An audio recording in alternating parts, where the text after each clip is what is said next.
Leather production dates back to primitive times, when humans rubbed fats into animal skins to preserve them.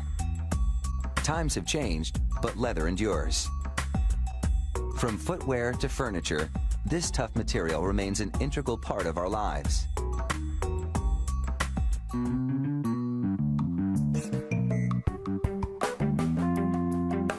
This leather comes from the hides of cows killed for meat. Without tanning, these cowhides would go to waste. Converting them to leather is a kind of recycling. The first step is to cut each hide in half. The hides are draped over a sawhorse, stamped with an identification code, and sliced down the center. 2 smaller pieces will be easier to handle and process than 1 large hide.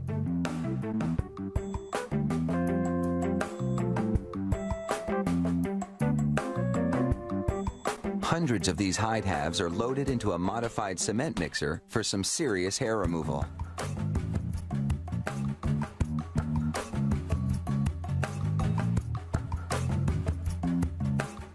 As the mixer fills with water, a worker dumps in a combination of sodium sulfhydrate and lime.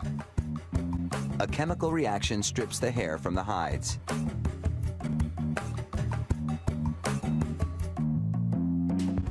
The hairless hides now get an acid bath to prepare them for the tanning process.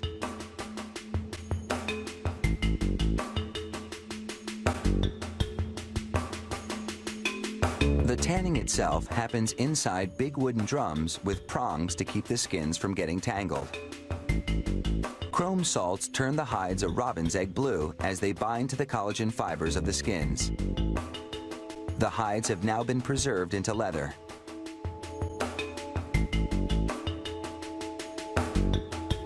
Next, the pieces are fed, grain side up, into a machine that slices the leather to an even thickness.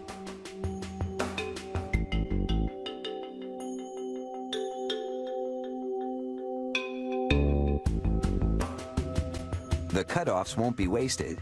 They'll be recycled into suede. Workers check each piece of leather with a gauge to confirm that the thickness is uniform.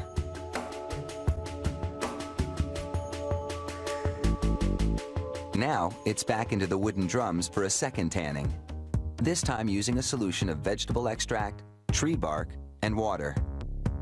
Dye is added along with a chemical that will make the leather water resistant. The solution binds to the leather, giving it a brownish tone. It's a gentler process than the first tanning, and it softens the leather.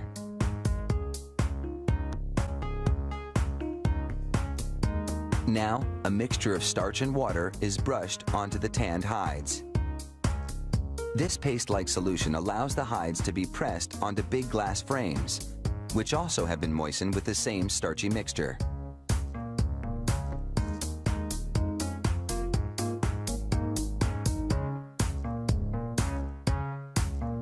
This process allows the leather to dry flat.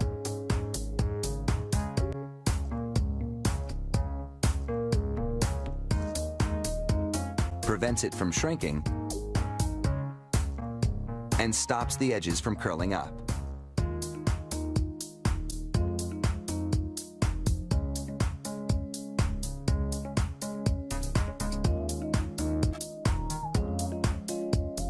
After 4 hours in a dryer, it's time to remove the leather.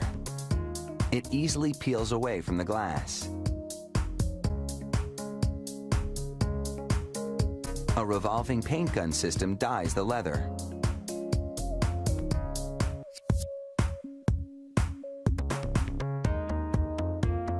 And now it's time for the finishing touches.